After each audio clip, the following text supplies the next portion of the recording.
ఇప్పుడు ఒక చిన్న ప్రశ్న. చాలామంది ట్రేడింగ్ అనగానే ఏదో ఒక స్ట్రాటజీ ఎవరైనా నేర్పిస్తే నేను చేసేస్తా. లేదు ఎవరైనా ఇండికేటర్ చెప్పి ఇది బ్రేక్ అయితే కొను, ఇది బ్రేక్ అయితే సెల్ చేయి అని చెప్పేస్తే నేను చేసేస్తా.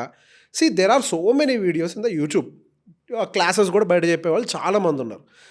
Out of being as a trader నేను చూసిన పర్స్పెక్టివ్ వేరు. అసలు మీ పర్స్పెక్టివ్ ఏంటో ఫస్ట్ నాకు చెప్పాలి. ట్రేడింగ్ అని అంటే ఒక ఇండికేటర్, ఒక స్ట్రాటజీనా, లేకపోతే ట్రేడింగ్ అని అంటే ఒక సైకాలజీనా? ఇక్కడ ట్రేడింగ్ అనేది ఫస్ట్ ఆఫ్ ఆల్ ఇండికేటర్ కాదు, సైకాలజీ కూడా కాదు. సైకాలజీ అనేది సెకండ్ ప్లేస్లో వస్తుంది. అంటే ఓకే, మీరు సైకాలజీ తీసుకురండి, డిసిప్లిన్ తీసుకురండి, ఏదన్నా తీసుకురండి, అది సెకండ్ ప్లేస్లో వస్తుంది. మీకు ఒక బెస్ట్ ఎగ్జాంపుల్ చెప్తా. మీ దగ్గర మంచి పాజిటివ్ యాటిట్యూడ్, మంచి సైకాలజీ ఉంది, మంచి డిసిప్లిన్ ఉంది, everything you're perfect, mister perfect.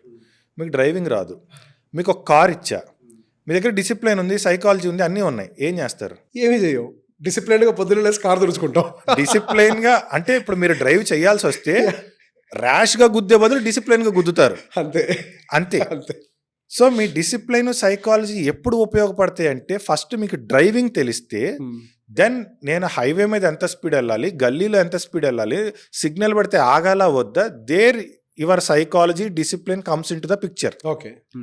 అసలు డ్రైవింగ్ తెలియకుండా సైకాలజీ ఇవి అన్ని మాట్లాడితే వేస్ట్ కదా, it's a waste of time. అంటే పర్టికులర్ నేను చూసిన ట్రేడింగ్ ఎక్స్పీరియన్స్లో, ఇప్పుడు నా ఎక్స్పీరియన్స్లో నేనే ఫెయిల్ అయ్యాను కదా. అవును. నేను 2 months విపరీతంగా సక్సెస్, అస్సలు మనకు పొద్దున్న లెగిస్తే ప్రాఫిట్ మన జేబులో ఉండేది. ఆ 2 నెలల్లో పట్టిందల్లా బంగారం అయింది నాకు. ఓకే, అది అదృష్టం అలా కలిసి వచ్చింది అంతే. కానీ ఒక్క దెబ్బ పడితే ఎక్కడికి వెళ్ళాం, చేతులు వణికిపోయాయి మనకి. అది సో మనకి డ్రైవింగ్ తెలియాలి. హలో అండి. సో మీరు ఎన్ని సంవత్సరాలు అవుతుంది ట్రేడింగ్ స్టార్ట్ చేసి? 11 years. 11 years. మీది అంటే మీరు ట్రేడింగ్ స్టార్ట్ చేశాక జాబ్ మానేశారా, లేకపోతే ఎట్లా? What is your journey there? అంటే నేను జాబ్లో ఉండగా ట్రేడింగ్లోకి ఎంటర్ అయ్యాను. 2014లో నేను ట్రేడింగ్ జర్నీ అనేది స్టార్ట్ చేశాను. ఓకే.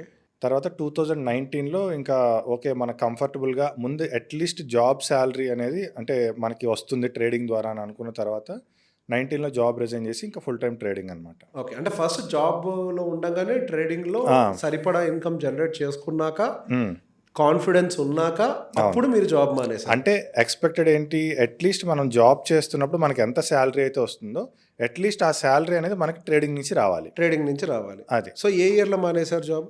2019లో. 2019లో జాబ్ మానేశారు. సో 2019లో జాబ్ మానేశాక ట్రేడింగ్ ఎవ్రీడే మన చేతుల్లో ఉండేది కాదు, ఎవ్రీ మంత్ మన చేతుల్లో ఉండేది కాదు.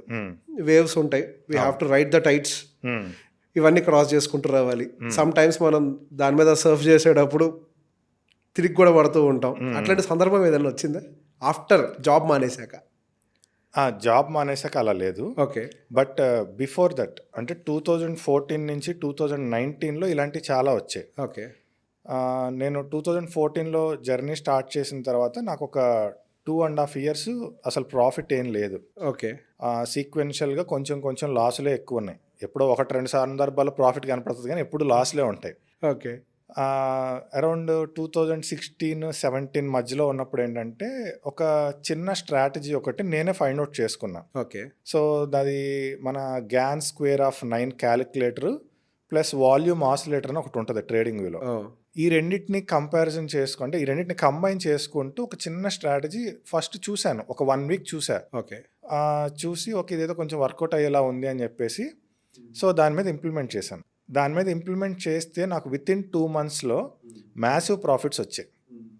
నాకు ఉన్న అప్పులన్నీ తీరిపోయినాయి. అసలు ఒక డేలో నాకు ప్రాఫిట్ అనేది వితిన్ 5 minutesలో వచ్చేసేది. ఓకే. మార్కెట్ స్టార్ట్ అయిన జస్ట్ 5 minutes, మ్యాక్సిమం 10 minutes, అంతకన్నా పట్టేది కాదు. సో అసలు ఇంకేముందో మనకు తిరుగులేదు అనుకున్నా. 2 months అసలు సమస్య లేదు, లాస్ అనేది లేదు మనకి. ఓకే. Only selling.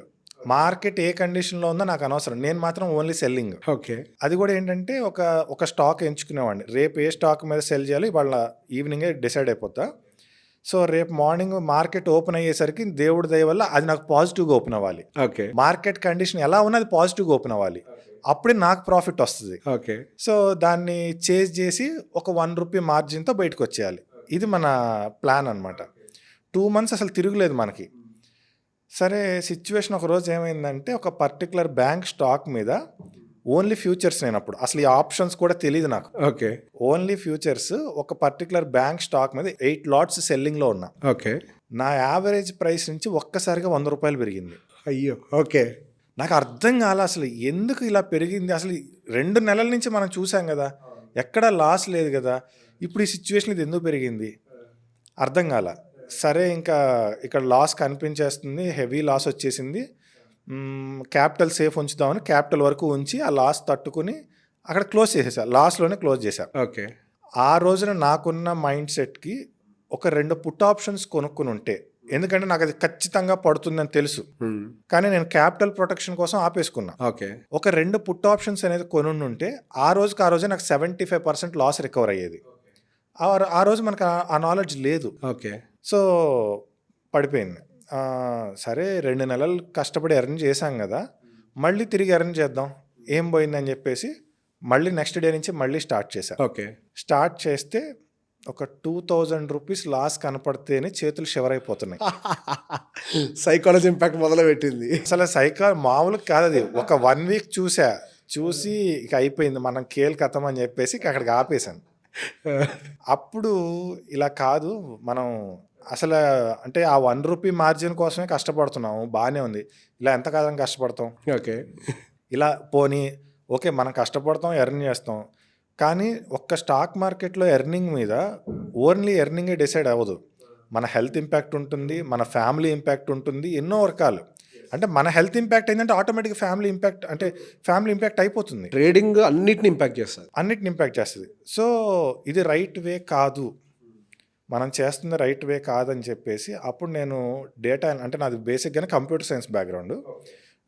సో నేను data analytics stock market prediction problem స్టేట్మెంట్గా తీసుకొని పిహెచ్డి రిజిస్టర్ చేసుకున్నా. ఓకే. ఎందుకంటే కనీసం పిహెచ్డి కోసం మనం దీని మీద రీసెర్చ్ చేయాలి కదా అని చెప్పేసి రీసెర్చ్ స్టార్ట్ చేశాను. సరే అది నేను వేరియస్ రీజన్స్ వల్ల మధ్యలో డిస్కంటిన్యూ చేసేసాను, పిహెచ్డీని డిస్కంటిన్యూ చేశాను, కానీ రీసెర్చ్ ఆపలేదు. ఓకే. ఈ రీసెర్చ్లో నేను వేరియస్ అంటే లైక్ మూవింగ్ యావరేజ్ కాంబినేషన్స్ అని, సూపర్ ట్రెండ్ అని, అదని ఇదని, ఎగ్జిస్టింగ్ ఇండికేటర్స్ మీద ఎన్ని రకాలుగా చేయాలో అన్నీ చేశాను. ఓకే. అయితే నేను పర్సనల్గా అంటే నాకు ఆ రోజు దెబ్బ పడింది కదా, ఏంటి 8 లాట్స్ నేను సెల్ చేసి ఉన్నాను, అది పెరిగింది, ఎందుకు పెరిగింది అని ఒకసారి నేను చెక్ చేస్తే ఆ రోజున ఒక ఫేక్ న్యూస్ సర్క్యులేట్ అయింది ఆ స్టాక్ మీద. ఓకే. వారన్ బఫెట్ దాంట్లో ఇన్వెస్ట్మెంట్ చేస్తున్నాడు అని ఒక ఫేక్ న్యూస్ సర్క్యులేట్ అయింది, లేదంటే నాకు ఆ రోజు లాస్ వచ్చి ఉండేది కాదు. ఓకే. సో ఆ ఫేక్ న్యూస్ వల్ల అది పడిపోయింది. అంటే ఈ ఫేక్ అది న్యూస్ ఇంపాక్టా ఇంకోటి, ఇక ఇవన్నీ నాకు అనవసరం, వాల్యూమ్ జనరేట్ అయింది, మనం దాన్ని పట్టుకోవాలి. సో ఒక స్టాక్ ఎందుకు పెరుగుతుంది, ఎందుకు పడుతుంది, ఏంటి, నాకు ఇప్పుడు డబ్బు కాదు కావాల్సింది, నాకు స్టిల్ ఇంకా నేను అప్పుడు జాబ్లోనే ఉన్నా 17కి, నాకు డబ్బు కాదు, నాకు అప్పుడు లాస్ కూడా లేదు, నేను అన్ని ఫైనాన్షియల్గా క్లియర్ అయిపోయి నేను ప్రాఫిట్లోనే ఉన్నా, ప్రాఫిట్ పోయింది నాకు. ఓకే. సో ట్రేడింగ్ హోల్డ్ చేసా, ఆపేసి అసలు బేసిక్ లెవెల్ నుంచి మార్కెట్ పెరిగితే ఎందుకు పెరుగుద్ది, పడితే ఎందుకు పడుద్ది అని చెప్పేసి స్టడీ చేశా.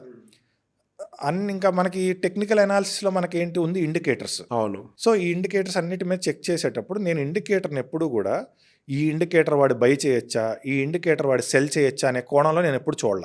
ఓకే. ప్రతి ఒక్క ఇండికేటర్కి ఆథర్ ఎవరో ఎతికాను. ఓకే. ఆ ఆథర్ దాన్ని ఏ పర్స్పెక్టివ్లో డిజైన్ చేశాడు. ఓకే. ఆథర్ పర్స్పెక్టివ్ ఒకటి ఉంటుంది. మనకేంటంటే యూట్యూబ్ ఛానల్ ఓపెన్ చేయగానే ఫర్ ఎగ్జాంపుల్ ఆర్ఎస్ఏ ఉందనుకోండి, ఆర్ఎస్ఏ ఇండికేటర్ 70 రాగానే సెల్ చేయండి, 30 రాగానే బై చేయండి అంటారు. మరి ఎవ్రీ టైం 70-30 చేస్తే ఇంకా అసలు ట్రేడర్స్ లాస్ అవ్వరు కదా. అవును. సో నేను అందుకని ఏంటంటే అసలు ఆ ఆథర్ పర్స్పెక్టివ్ ఏంటి అని చెప్పేసి ప్రతిదీ కూడా ఆథర్ పర్స్పెక్టివ్లో చూస్తే నాకు కొంచెం ఒక మంచి ఫార్ములా ఏదన్నా ఉంది మార్కెట్లో అంటే యావరేజ్ ట్రూ రేంజ్. ఓకే, ఇది ఒక్కదాన్ని యూజ్ చేసి ఎక్కువ ఇండికేటర్స్ డిజైన్ చేశారు. జనాలు ఎక్కువగా వాడే సూపర్ ట్రెండ్ డిజైన్ చేసిన దానికి కూడా ఏటీఆర్ఏ. ఒక చిన్న సీక్రెట్, నేను వాడే ఇప్పటికీ ఇండికేటర్ అది.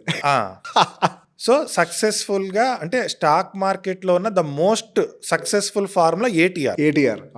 దాన్ని బేస్ చేసుకుని నువ్వేమన్నా చెయ్యి. సో ఓకే, అది కూడా అయిపోయింది. సరే ఏటీఆర్ ఒక రకం అంటే సరే, మరి నాకు ఇది పెరిగేది కరెక్ట్గా ఈ మూమెంట్లో పెరుగుతుంది అంటే నాకు ఇప్పుడు ఫర్ ఎగ్జాంపుల్ ఒక మిడిల్ క్లాస్గా మనం ఏంటంటే ₹1,00,000 పెట్టి స్టాక్ మార్కెట్లోకి వచ్చామండి, అందరు సంపాదిస్తున్నారు, మనము సంపాదించాలి, ఇదే కదా ఒక కామన్ మ్యాన్కి.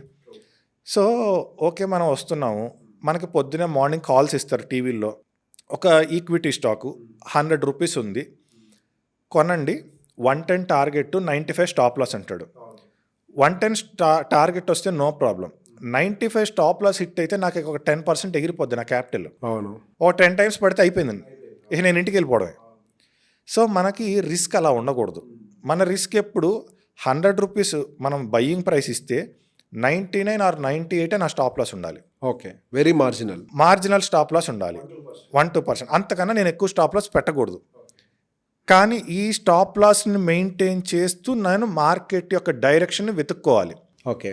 సో ఇలా వెతికి ఒకనొక సిచ్యువేషన్లో ఇంకా మనం క్విట్ అయిపోదాం, ఇంకా మనకు స్టాక్ మార్కెట్ పనికిరాదు, మనం జాబ్లో ఉండటమే సేఫ్, ఓకే, స్టాక్ మార్కెట్ అనేది వేస్ట్ అని ఒక డెసిషన్కి ఆల్మోస్ట్ వచ్చేసాను. అప్పుడు నాకు WD గ్యాన్ది ఒక చిన్న PDF దొరికింది. అందులో గ్యాన్ ఫ్యాన్ అని ఒక టూల్ ఉంది.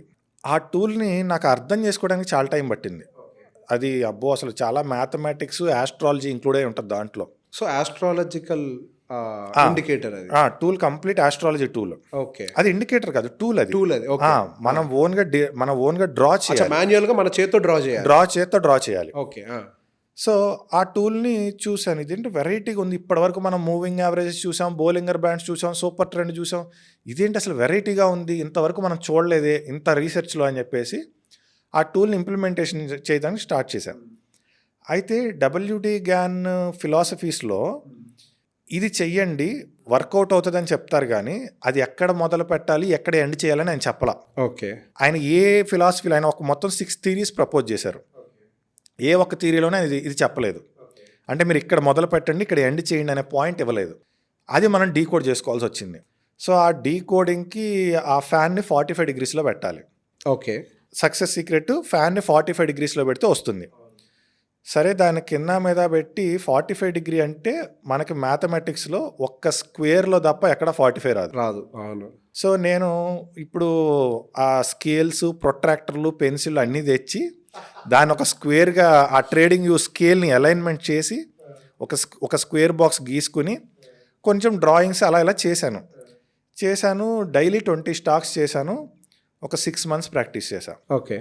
రిజల్ట్ ఉంది, బట్ నాట్ పొడిచేసేంత రిజల్ట్ అని కాదు, కానీ ఇప్పటి వరకు చూసిన మార్కెట్ రీసెర్చ్తో పోలిస్తే ఇది బెస్ట్ అవుట్పుట్.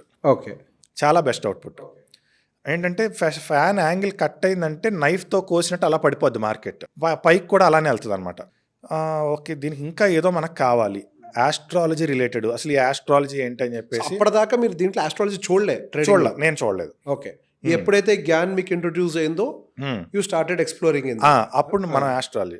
సో తర్వాత ఓకే, మనకి ఇంకా ఈలోపు మనకి కాన్ఫిడెన్స్ వచ్చింది, మనం సర్వైవ్ అవుతాం మార్కెట్లో అని చెప్పేసి ఇంకా జాబ్ రిజైన్ చేసేసి మనం ట్రేడింగ్ చేస్తూ మళ్ళీ మన రీసెర్చ్ ఎక్కువగా చేసుకుంటూ వచ్చాం అన్నమాట.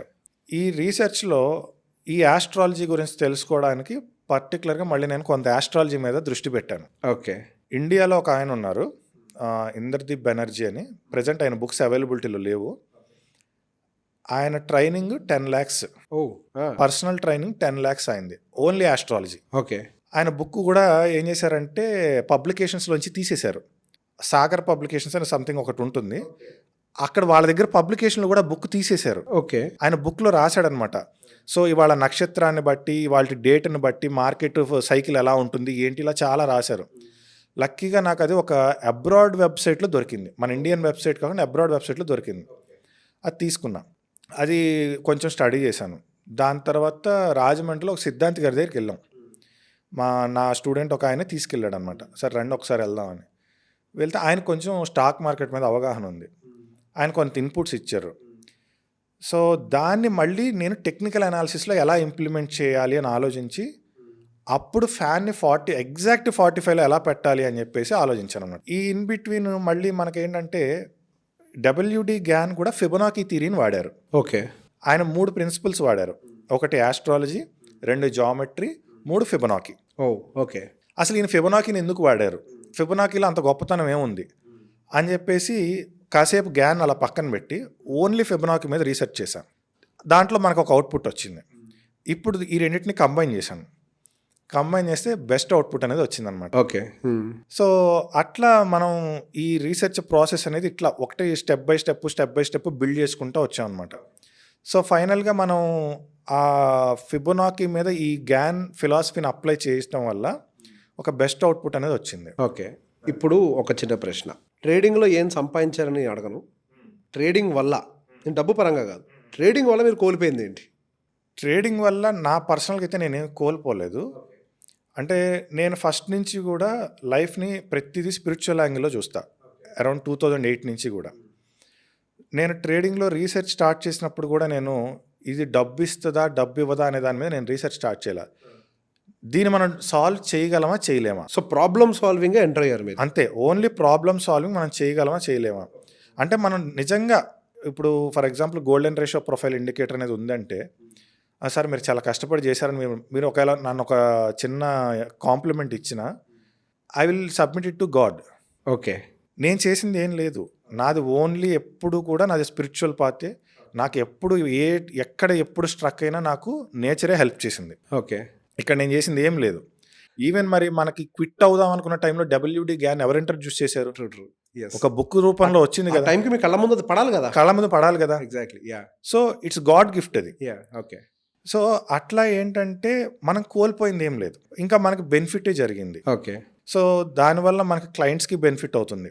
సో కోల్పోయిందంటూ ఏం లేదు. కాకపోతే ఏంటంటే ఇప్పుడు లైక్ ఎలా చెప్పాలంటే నాకు అది మార్కెట్ అనేది ఒక కొత్త లైఫ్ని చూపించింది. మార్కెట్ అనేది ఒక కొత్త లైఫ్ని చూపించింది. మనం డే టు డే ఒక ప్రాబ్లమ్ సాల్వింగ్ని ఎలా సాల్వ్ చేస్తాం, అది వచ్చినప్పుడు మన ఎమోషన్స్ని ఎలా కంట్రోల్ చేసుకోవాలి, ఒక డిసిప్లిన్ ఎలా ఉండాలి. సో ఇటువంటి ఒక కొత్త టీచింగ్స్ని నాకు నేర్పించింది. ఓకే. నాకు అది నా దగ్గర నుంచి ఏం తీసుకోలేదు, నాకు ఒక కొత్త వే ఆఫ్ లైఫ్. అందుకే నేను మార్కెట్ని కూడా దేవుళ్ళనే చూస్తా. ఎస్. సో ఇప్పుడు మార్కెట్లో ఇప్పుడు మీరు ఏమన్నా పోగొట్టుకున్నారా అన్నారు కదా. నేను ఒక బెస్ట్ ఎగ్జాంపుల్, మార్కెట్లో చాలామంది రిస్క్ రివార్డ్ ఇస్తారు, కానీ మార్కెట్లో రిస్క్ మాత్రమే మన చేతుల్లో ఉంటుంది, రివార్డు మన చేతుల్లో ఉండదు. రివార్డు మార్కెట్ చేతుల్లో ఉంటుంది. ఎస్. ఇవాళ నువ్వు 1:5 ఇస్తే ప్రతిరోజు నీ స్ట్రాటజీయో థీరీనో ఏదో ఒకటి 1:5 ఇస్తుందా? Definitely not. ఇవ్వదు. సో అంటే ఏంటి, భగవంతుడు ఏం చెప్పాడు? కర్తవ్యం మీద దృష్టి పెట్టు, ఫలితం ఆశించకని చెప్పాడు. ఎస్. ఎంత రివార్డ్ రావాలో నేను చూసుకుంటా. ఎస్. సో అది మార్కెట్ నాకు నేర్పించింది. రిస్క్ నీ చేతుల్లో పెడుతున్నా, నువ్వు ఎంత రిస్క్ చేస్తావు, క్యాపిటల్ మొత్తం పోగొట్టుకుంటావా, పద్ధతిగా రిస్క్ చేసి ఒకరోజు మిస్ అయినా రెండో రోజు సక్సెస్ అయ్యి నిలబెట్టుకుంటావా, నీ చేతుల్లో ఉంది. సో రిస్క్ మాత్రమే నీ చేతుల్లో ఉంది, రివార్డ్ నీ చేతుల్లో లేదు. అందుకే నా క్లాసెస్లో ఎక్కడ నేను రివార్డ్ చెప్పను. ఓకే. రివార్డ్ మార్కెట్ ఇస్తుంది. ఎదురుగా మనం కరెక్ట్ వేలో మనం మార్కెట్ని ప్రొజెక్ట్ చేసుకోగలిగితే రివార్డ్ మార్కెట్ ఇస్తుంది. థ్యాంక్ యూ అండి. Thank you so much. చాలా ఇన్ఫర్మేషన్ మీ దగ్గర నుంచి తీసుకున్నాం.